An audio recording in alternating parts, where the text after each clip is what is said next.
మీ మతంలోనే అయ్యప్పమాల, భవానీమాల, శివమాలలు వేసుకున్న అన్నదమ్ములని మీ ఇంటికి తీసుకెళ్లి నాటుకోడిని కోసి ప్రేమగా పులుసు వండి పెడితే తింటారా అని అడిగాను. అప్పుడు ఆ పెద్దాయన కోపంగా తినరు అన్నాడు. నేను అడిగాను ఎందుకు తినరు అని.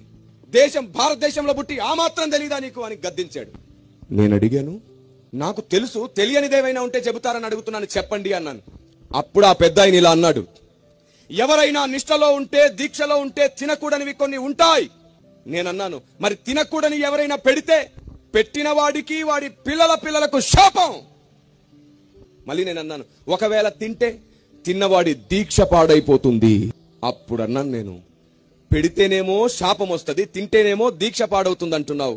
21 రోజు 41 రోజు దీక్షలో ఉంటేనే, నిష్టలో ఉంటేనే తినకూడనివి కొన్ని ఉంటాయని, పెడితే శాపం వస్తుందని, ఒకవేళ తింటే దీక్ష పాడైపోతుందని అంటున్నావే.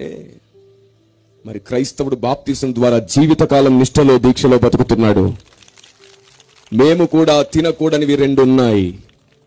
1 విగ్రహముల ముందు బలిగా అర్పించింది, 2 నైవేద్యములుగా సమర్పించింది. అది తింటే మా నిష్ట పాడైపోతుంది, మా దీక్ష పాడైపోతుంది. దీక్ష పాడైపోతుంది, నిష్ట పాడైపోతుందనే మీ ప్రసాదం తినట్ల మేము. కానీ మీ ఇంటికి పిలిచి మీ కారంతో భోజనం పెట్టిన సంతోషంగా భోజనం చేస్తాం, మేము సంతోషంగా భోజనం చేస్తాం. ఇది క్రైస్తవ్యం. దేవునికి స్తోత్రం కలుగును గాక.